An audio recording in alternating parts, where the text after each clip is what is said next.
Hey folks, my name is Jen, and today we are going to do a book tag. A little bit since I've done a book tag, I figured why not do one, and then I was thinking about it, and my husband and I have recently been playing a lot of Stardew Valley. In fact, after I film this, we're probably going to play a little bit more tonight, and we've been doing a co-op farm, so you have the option of like playing co-op, so you're both on the same farm and working on the same like goals ultimately, for the town and the farm and everything like that.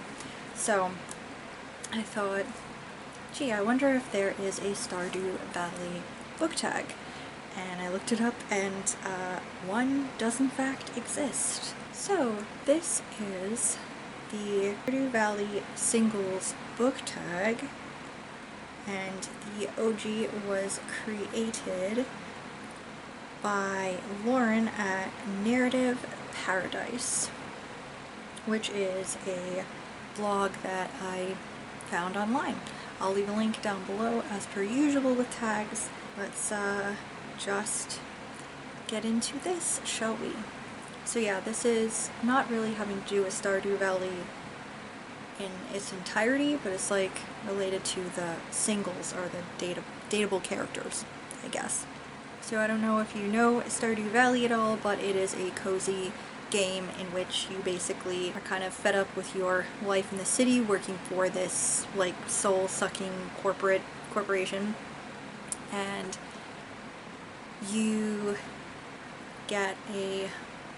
receive a letter that is from your grandfather who had passed away, and he's basically willed you like his farm, so you move to this town far off in the country, and you take over his farm and you become a part of the community, and try to do varying things around there to help revitalize the town and bring the farm back. And yeah, it's cute. There is some underlying like shit going on with that big bad corporation and with some other like sketchy stuff. It is very much a game that has like a kind of like certain type of message within it, but it's also really fun.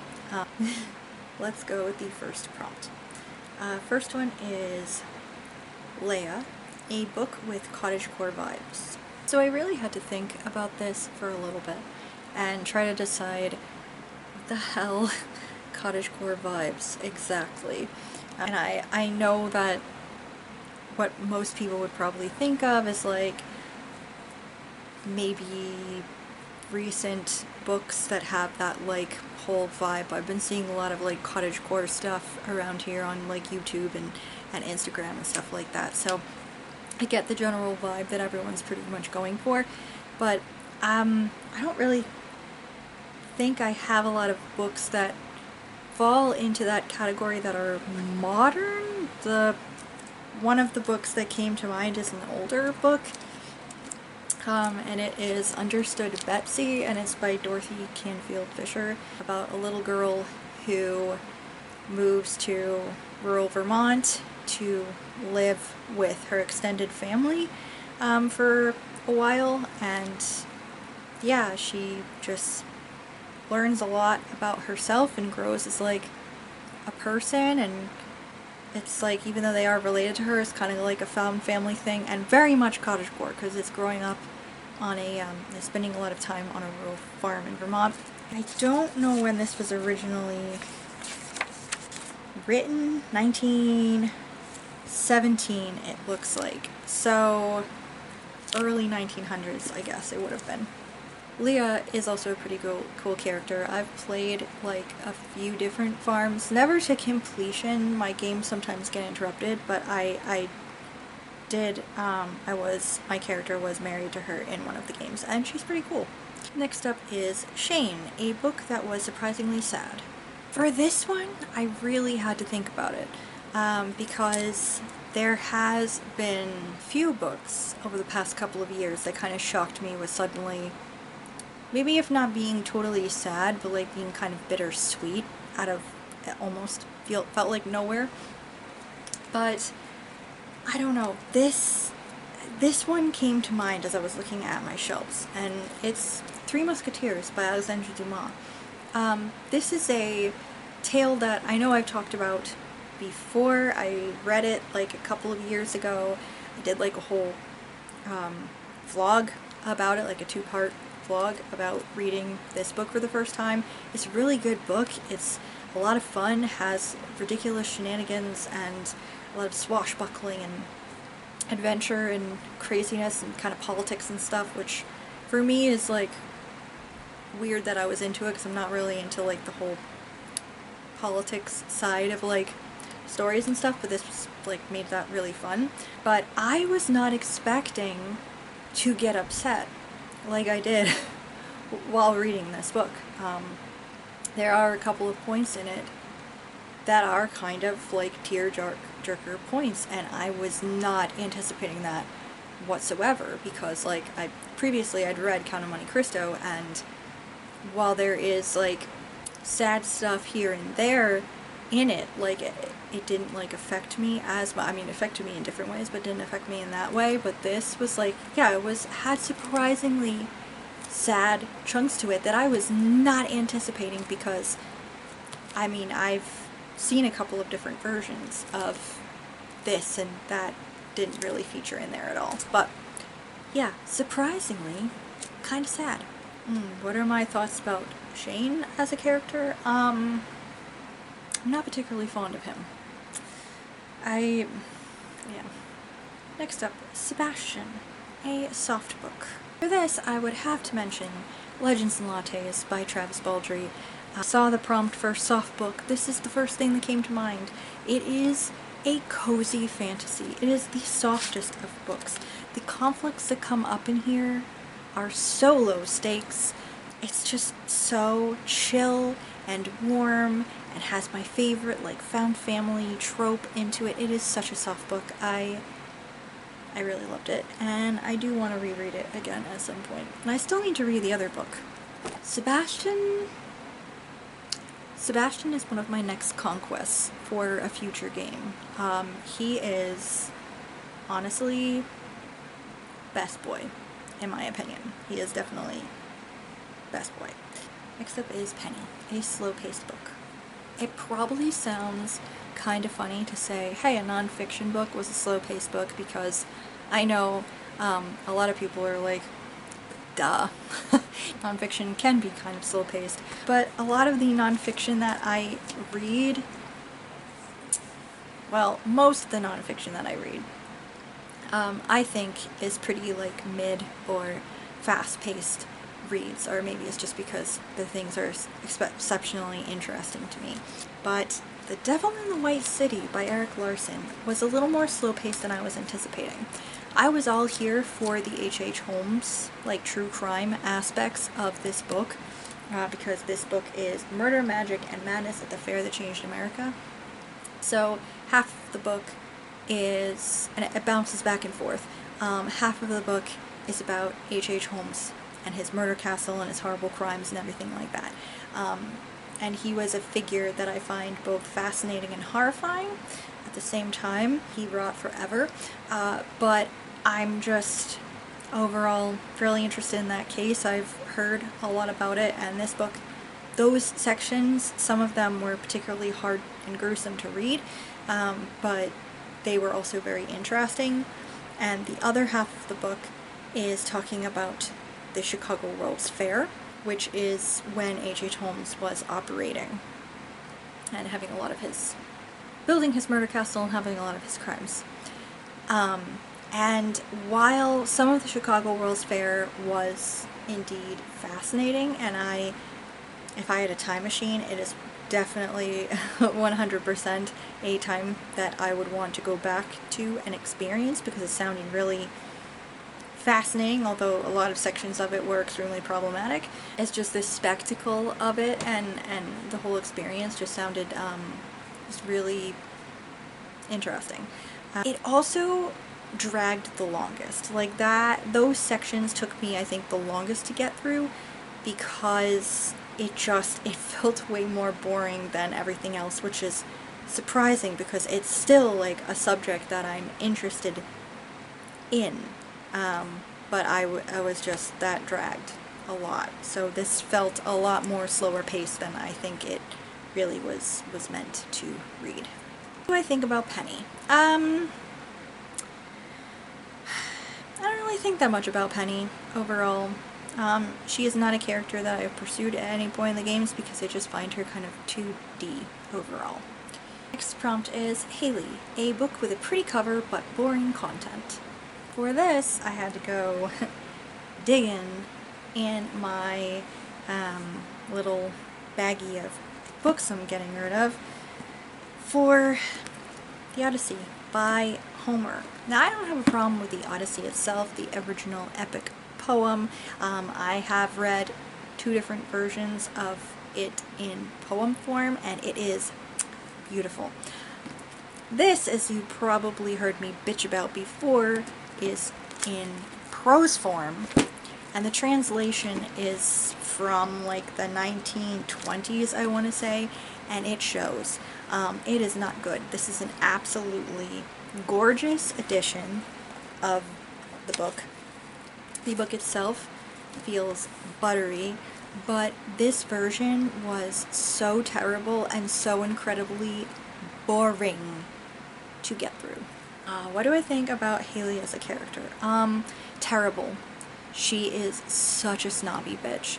I do not have the patience, and I refuse to pursue her at any point in this game at all. Actually, I kind of feel about on par with her and like Shane. Both of them can fuck right off. I will never try to win them in any future game. They're so boring. And so their personalities suck. Next prompt, Harvey, a book that was a little stilted. So it was hard to think of a book as stilted. The only thing I could really come up with possibly was Perfume from Provence by Lady Winifred Fortescue. This is a nonfiction book about a rich English lady and her husband who end up moving to France, Provence in France, and living there for a time before and then after World War II. I guess this is something I can call stilted overall, the experience of reading this, because on the one hand, it has some really charming looks at the French countryside at that time period and really interesting descriptions of daily life at that time, including what technology and varying things that and the food and everything, and the land and the people. So parts of it were very charming and idyllic, and then other parts of it were just incredibly annoying or pretentious or particularly boring, and it was just another rich lady from England going abroad and whining about how the particular natives of that land close for a long lunch in the afternoon, and why can't it be like England? Well, lady, you're not in England. Okay? That's why it can't be like England. Damn. How do I feel about Harvey as a character? He is one that I am currently pursuing in the co-op game I'm in, and I don't know. I don't know how I feel about him. He is the town doctor. He seems like he is pretty okay, but he does also seem really kind of nerdy and like interested in kind of nerdy things, which think I'm down with, so just learning more about him in game, so Next prompt, Sam, your favorite book, comic, or graphic novel based on a TV show. So I did a quick looky-loo around on my shelves, and I actually don't think, and I'm probably gonna, when I'm editing this, actually think of something, but I can't think of, nor do I really have on hand a book that, or graphic novel or comic that is based really on a TV show that I can think of. Most everything that I have is like, especially even with like my manga and stuff like that, there are movies or shows or anime made off of books that I own, manga or graphic novels or books galore. You know, there's all of that. And yeah, like I said, visual media is made off of them, but it's not usually the other way around. The only thing I could come up with, it's not a show, but I do have this collection of comics about the Back to the Future trilogy and the characters, and it's the only thing I can really think of like that. And I really loved reading this. In fact, I might want to do a reread of this fairly soon, because this was a lot of fun. I liked some of the comics more than others, but I really enjoyed it, and I really liked all the different art styles and storylines and things that are in here. Sam is a character. He's okay. Just okay. I have no strong feelings either way about him. Next prompt is Alex, a book about gays doing sports. The only thing that I could come up with this, which I don't think I really own one, but I would like to. One that came to mind is a graphic novel series called Check Please, and it is by Ngozi Ukazu, and it is a graphic novel series. It looks like there's just the 2 volumes, so I might be in luck, potentially. It might be easier to get my hands on it than I thought. But it is following a guy named Eric Biddle, or Biddy as his nickname. He used to be a figure skater, and he's also like a baking vlogger. And he ends up going to a university and joining the hockey team. And it's about like his growth as like an athlete and getting to know the guys on the team. And he is also openly gay, and it's him like becoming, again, like the found family kind of aspect of things, and you know, all about like finding yourself in college and friendship and found family and, you know, crushes and stuff like that. It's so cute, and it's also really funny, and I really love it. And that's the thing that comes to mind. I don't think I've really read that many books otherwise about that, but that one is really cute and lovely. Oh my gosh, what am I thinking of? I could also talked about Heartstopper, I guess. I read volume 1 of Heartstopper back in January, and I really loved it. And the boys in it, they're on the rugby team, and I guess the rugby team isn't like such a huge part of the series, and I guess that's why I didn't think of it off the top of my head, but that I could also mention. How do I feel about Alex as a character? Pretty much the same as I feel about Sam as a character. I don't really have any big thoughts or feelings either way. He's just okay. Next prompt is Maru, one of your favorite sci-fi authors, books, or series. So, if we're talking technically sci-fi, I could say technically this person counts as a sci-fi author, and he kind of talked of himself as a sci-fi author, but also not in the sci-fi genre. It's kind of weird because he both is but isn't. It's hard to classify, really, because I don't really consider his books to be sci-fi. But anyway, Kurt Vonnegut. Kurt Vonnegut is definitely up there as like a sci-fi author, and I know that's technically his classification, but I don't know how to classify him otherwise, but he does have like sci-fi elements to his things. There's a lot of wibbly-wobbly, timey-wimey, and space and everything. Like this one, Timequake, is definitely timey-wimey and everything, but he has so much else going on in his books that I don't know what to call him exactly, except weird. But he's definitely, I guess if we're going to count him as a sci-fi author, he's definitely my favorite at this juncture. But if we're 100% definitely talking about sci-fi, I guess my favorite sci-fi book, or a new book that I really liked recently, was All Systems Red by Martha Wells. I read this a couple of months ago, and I really, really liked it.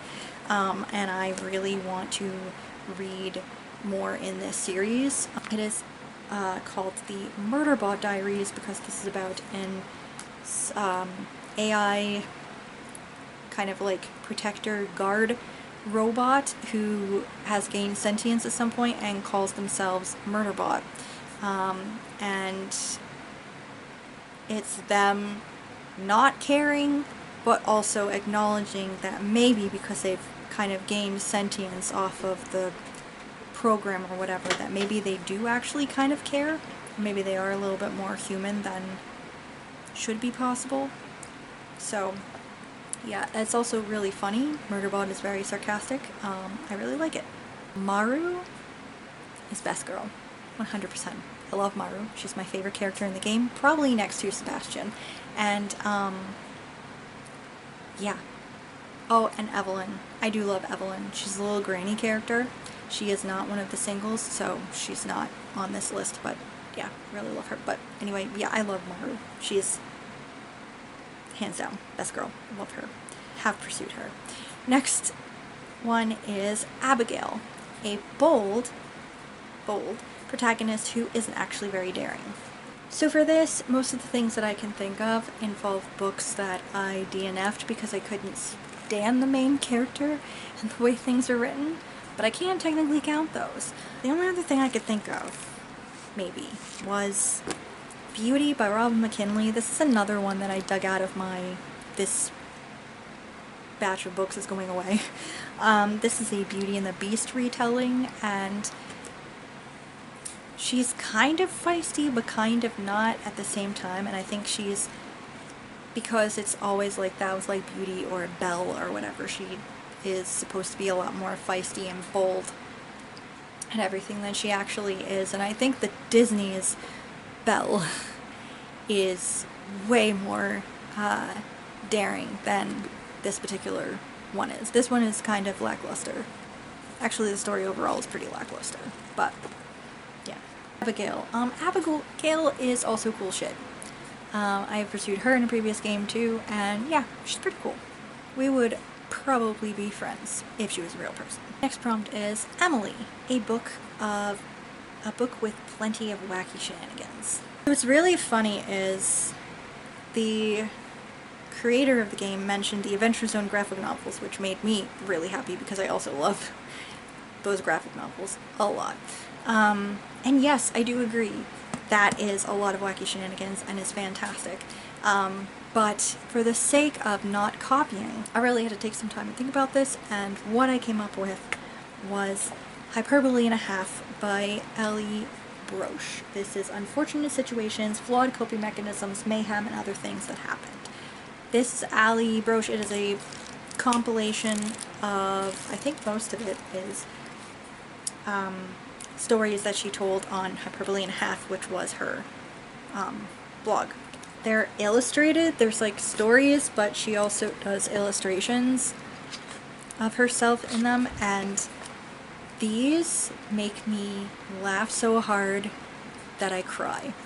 They are absolutely bonkers, buck wild. And some of the stories from when she's older are also pretty funny, but a lot of the stories from like her childhood is amazing, and she is absolutely fucking hilarious. Like, this is her going after a cake that she's not supposed to have. Her having lost her goddamn mind over it. I cannot handle it. There's also one about being wolves in the woods that I just make me fucking hysterical. Like, I love these stories so much, and part of it can be really upsetting. She goes through some pretty tough times in here that are also kind of relatable and everything, so it's not all like fun happy times around here, but I think the juxtaposition of these bonkers stories kind of work very well with this. And yeah, it is a lot of absolute ridiculous shenanigans throughout her book. Emily is a pretty goofy character. I would like to get to know her character a little more. She is pretty silly. Okay, then we have Elliot, a book with flowery language. So, again, the OG creator said The Invisible Life of Addie LaRue, which I guess I would also put on that list because, yeah, it does have some pretty flowery language, which was part of why I didn't really enjoy that one as much as I thought I was going to. But when I think flowery language, I think Keats and Percy Bysshe Shelley and a bunch of other poems from that particular period that I fucking hate. So, I'm saying 4 centuries of great love poems, this particular collection. There are some within here that I actually really do like, but most of it are just so pretentious and ridiculous, and I'm just not really big on flowery shit that much, so yeah. And that's pretty much how I feel about Eliot too. He is like the town writer, and he's a little bit too full of himself. Alright, then there is a bonus prompt, which is Krobus, a friend or loved one's favorite book. Friend or loved one's favorite book, one that I could mention. My friend Chris, his favorite book is Hitchhiker's Guide to the Galaxy by Douglas Adams, which I guess I could have also counted as like my favorite sci-fi or sci-fi author, although I haven't read the other books in that series, but I have read Hitchhiker's Guide at least 3 times, and it is a laugh a minute. So I can see why he loves it. It's ridiculous. Krobus. I don't really know that much about Krobus, but he seems pretty chill. Anyway, guys, that is the book tag. I hope you enjoyed. If you liked this, go do it.